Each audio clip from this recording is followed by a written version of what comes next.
Assalamualaikum warahmatullahi wabarakatuh. Halo ibu-ibu, terima kasih karena telah datang menghadiri dalam presentasi kelompok kami kali ini. Kami dari program studi S1 Teknik Kimia Fakultas Teknik Universitas Jember akan mempresentasikan tentang kosmetik berbahaya bersama rekan-rekan saya yaitu Salsabila, Diana, Ahmad, dan saya sendiri Zaidan. Apa itu kosmetik? Kosmetik adalah bahan atau benda yang mengandung campuran senyawa kimia yang digunakan untuk mempercantik diri, terutama pada kaum hawa. Lalu mengapa kami mengangkat tentang kosmetik berbahaya? Karena pada kenyataannya kosmetik berbahaya masih banyak digunakan dan masih banyak tersebar, terutama dalam produk-produk ilegal. Dan tidak sedikit pula orang-orang yang tertipu dengan produk ini dan tidak bisa membedakan bagaimana yang disebut dengan kosmetik aman dengan kosmetik berbahaya. Sehingga kami mengangkat topik ini dengan harapan ibu-ibu sekalian bisa menghindari dari penggunaan kosmetik berbahaya ini. Selanjutnya akan dijelaskan oleh rekan-rekan saya. Baik, saya akan melanjutkan materi dari teman saya. Ibu-ibu pasti sudah sering menggunakan kosmetik, entah itu untuk ke kondangan, untuk ke reuni, bahkan tidak ada acara apapun, ibu-ibu tetap menggunakan kosmetik. Ini menandakan bahwa kosmetik itu penting dalam kehidupan sehari-hari. Maka dari itu, kita sebagai kaum hawa harus berhati-hati dalam memilih kosmetik. Karena ada beberapa kosmetik itu mengandung bahan-bahan berbahaya bagi tubuh. Biasanya kosmetik yang seperti itu adalah kosmetik yang diimpor dari luar negeri dan tidak mempunyai izin edar. Bahan yang berbahaya yang pertama adalah merkuri. Merkuri ini adalah senyawa yang mengandung logam berat yang berbahaya bagi tubuh. Merkuri biasanya disalahgunakan dalam krim atau lotion pemutih. Padahal penggunaan merkuri yang sedikit di dalam kosmetik itu tetap akan membahayakan bagi tubuh. Bahan yang mengandung merkuri ini, kosmetik yang mengandung merkuri ini biasanya itu dapat memutihkan wajah atau kulit dalam waktu kurang dari seminggu. Memang betul hasilnya dapat dilihat secara langsung dan cepat, tetapi efek yang ditimbulkan dari merkuri ini sangat berbahaya bagi tubuh, yaitu yang kerusakan ginjal dan juga kerusakan saraf otak. Merkuri ini juga zat karsinogenik, yaitu zat pemicu kanker. Wah, merkuri ini sangat berbahaya bagi tubuh. Maka dari itu kita harus sebagai kaum hawa melihat atau mengerti bahan apa saja yang digunakan di dalam kosmetik. Yang kedua adalah asam retinoat. Asam retinoat ini biasanya disalahgunakan dalam peeling, krim pemutih, atau obat jerawat. Mekanisme dari asam retinoat ini adalah pengelupasan kulit. Jadi kulit itu mengelupas ketika setelah digunakan, kulit itu akan mengelupas. Setelah pengelupasan kulit tersebut, maka timbullah wajah yang berseri, wajah yang bersih dari jerawat, dari bintik-bintik hitam. Tetapi itu akan memicu iritasi kulit, sensitif terhadap matahari, bisa-bisa itu kanker. Maka dari itu, ini sangat berbahaya bagi tubuh. Yang ketiga adalah paraben.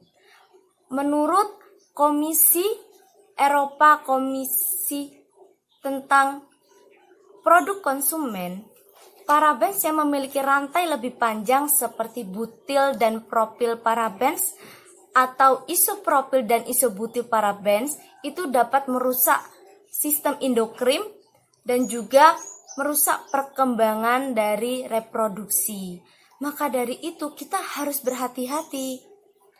Baik ibu-ibu, untuk Bahan-bahan selanjutnya akan dijelaskan oleh teman saya. Kandungan berbahaya lainnya yaitu hidrokinon. Apakah ibu-ibu di sini sudah tahu apa itu hidrokinon? Baik, saya rasa belum tahu ya ibu-ibu. Jadi hidrokinon merupakan obat pemutih kulit yang termasuk kategori obat keras, di mana dalam penggunaannya diperlukan resep dari dokter. Tujuannya yaitu supaya tidak terjadi hal-hal yang tidak kita inginkan ke depannya.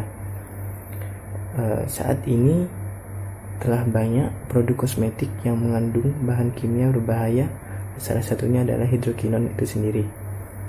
Hidrokinon, jika kita menggunakannya dalam jangka waktu yang panjang, maka hal tersebut dapat berdampak buruk bagi kesehatan. Apa saja dampak buruk tersebut?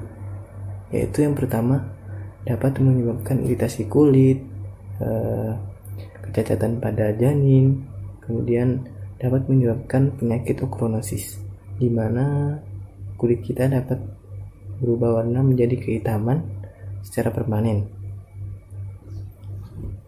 Selanjutnya adalah dietilen glikol. Dietilen glikol atau bisa disingkat dengan DEG biasanya terdapat pada pasta gigi.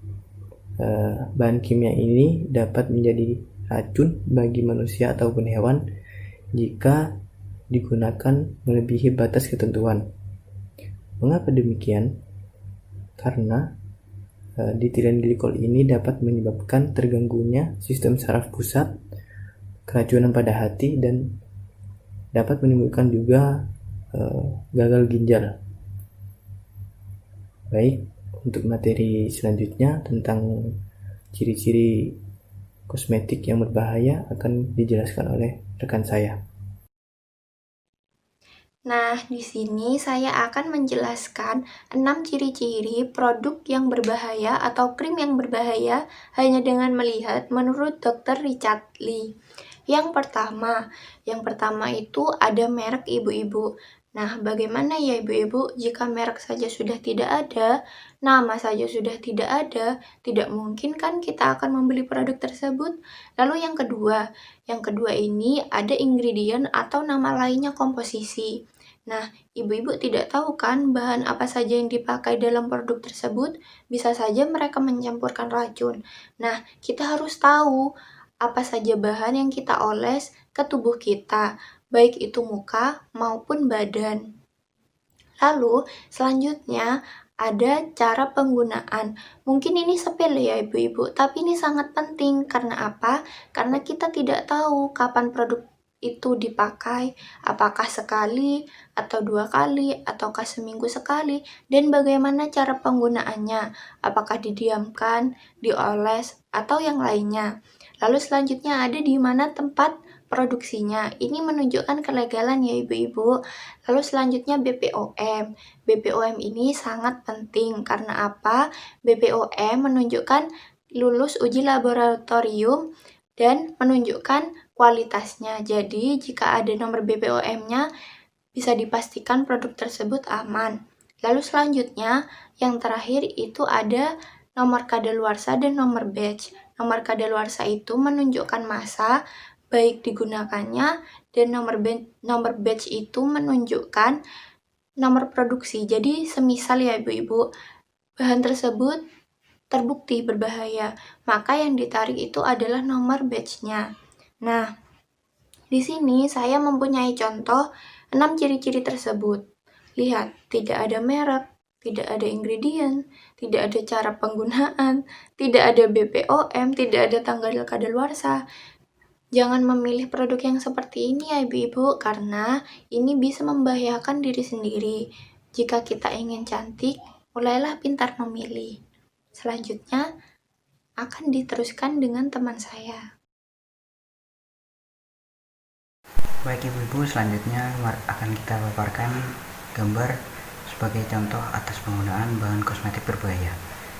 Ibu-ibu bisa melihat sendiri wajah mereka terdapat noda-noda kehitaman, kulit yang mengelupas, kemudian putih tidak merata, serta bercak-bercak merah dan hitam. Ini merupakan beberapa contoh dari akibat penggunaan bahan-bahan kosmetik berbahaya seperti merkuri, parabens, hidroquinon, dan lain-lainnya. Maka diharapkan kepada ibu-ibu agar lebih berhati-hati dalam memilih dan menggunakan barang-barang kosmetik.